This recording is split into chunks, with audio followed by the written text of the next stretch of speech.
a review, and I think it was in the Guardian this year, of this film Katyn that's been mentioned, and the review said that what had happened was that for years and years and years, everybody had believed the lie put forward by the Soviets that the massacre was by the Germans. And this film was a remarkable film because it actually exposed that. It actually exposed that lie and proved that it was actually committed by the Soviets. Now, I can remember Ella speaking on this subject to the Stalin Society a few years ago, when it was very, very clear that ever since the end of the Second World War, all imperialist sources have been peddling the lie that it was the Soviets, and they even now try and turn things on their heads. I can add something to that, because at the time I went on the internet thinking, well, I'd get both sides of the story, because I thought, both explanations would be there. But oh no! I mean, on the internet, you just couldn't find anything that didn't say the Soviets did it. This time I thought, well, I'll try and say a few things in this presentation that I didn't say 7 years ago. And I looked up the Curzon Line. And the Curzon Line was clearly, part of the arrangements at the end of the First World War. But you go on the internet nowadays, and all of them are saying this was a suggestion put forward by Lord Curzon. No mention of the fact that this was the decision, that this is how the place would be partitioned. So it's quite interesting. You'd expect the internet to be sort of to be possible to at least get both sides of the story, but it's actually not true. You can't. I don't know where this presentation will come, or our book will come on the internet, but I would imagine you'll have to turn a lot of pages before you get to it on Google searches. If you do go on the internet to look up the film, you can actually get onto the British Film Institute's, in which if you sign up to it, you can actually vote what you think of the film. And they've got a sort of 7 scales as to whether the sort of number 1 is you actually think it's awful, to number 7 thinking it's wonderful.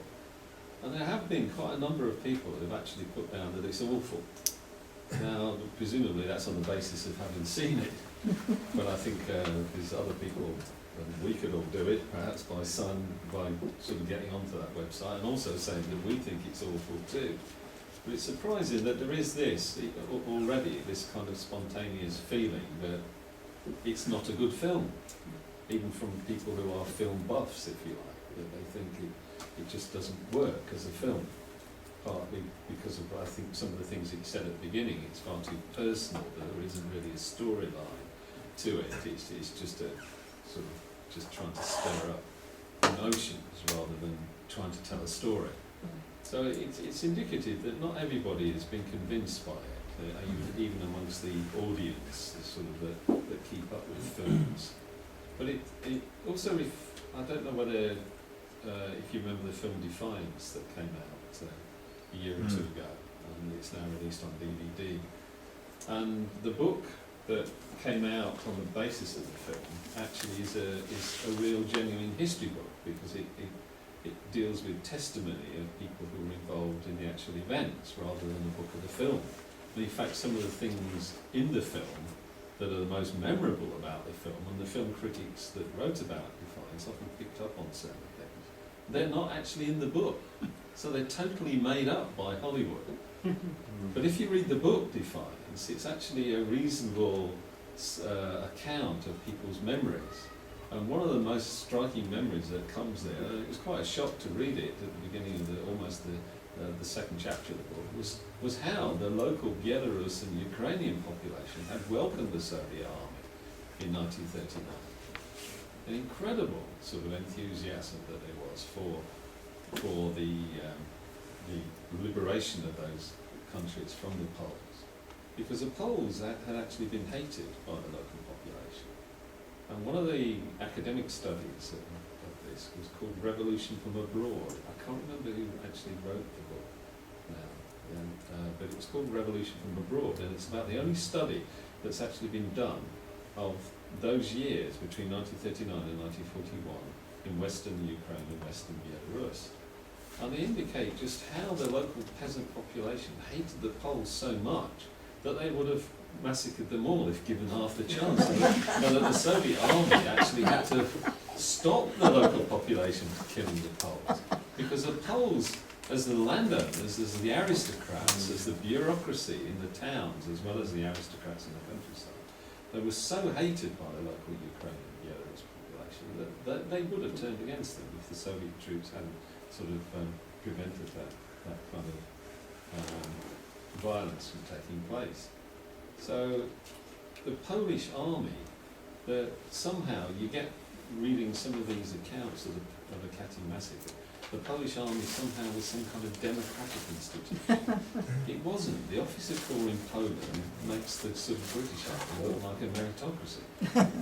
It was entirely staffed, certainly at the level of the cavalry regiments, which were the elite, by the sons of the aristocracy, who got their commissions by family connections rather than an open meritocracy. It's indicative that one of the heroes of defiance, one of the Chaim Belski, was actually an officer, one of the few Jewish officers in the Polish army, but he was in the engineering corps. You know, you couldn't get into the cavalry regiments if you were Jewish, but you could get into the engineering corps, building bridges and things like that. That was okay for a Jew, but he was still only one of the few Jews in the Polish army. But it's also important, I think, to remember that during the Second World War, a lot of the Polish army that were over here, and at one time, Willie Gallagher, who was a communist MP, stood up in Parliament during the Second World War and criticised the Polish forces in Britain. One, for the fact that the officers used to hit men, which was considered deplorable in Britain. Secondly, that the Polish officer corps were so anti-Semitic that it was embarrassing to hear what they were saying. And Willie Gallagher raised this in the British Parliament during the war. And we've got to remember the character of the Polish army at that time. That Anders and Sikorskys were very much totally reactionary. And their refusal to fight with the Soviet army and sort of then say, oh no, we want to go to the West. And for the Soviet Union then to provide them with transport to leave Iran. You know, but okay, fine, we all read about those. There's lots and lots of books about the brave Polish fighters at Monte Cassino and Arnhem and things like that. But we've got to remember that 3/4 of the Polish forces that fought against Hitler in the Second World War did fight on the Eastern Front. Those Polish forces that were part of the, I think it was in The Pianist, wasn't it? When he comes out in his Russian coat and in his German overcoat. And it was the Polish forces that were there. The Polish forces got to Berlin too. They had tanks, they had aeroplanes, they had thousands and thousands of these things on the Eastern Front. And their story is often ignored. The fact that the vast majority of Polish forces in the Second World War fought with the Soviet army. And you, again, only get a glimmering of this, while these aristocrats who perhaps fought in the Battle of Britain or fought at Monte Cassino are the ones that everybody remembers as the Polish army, and ignoring all the others that fought in the East. I mean, Sikorskys was reactionary even by Churchill's standards. And the relations between Sikorskys and Churchill literally came to the point of total breakdown. And it was such a relief to Churchill when in some accident trying to fly out of Cairo, Sikorskys died. Sikorskys died. And there is even a play written by somebody in England implicating Churchill in it, of course, at the instigation of this malign, cunning, vile Stalin.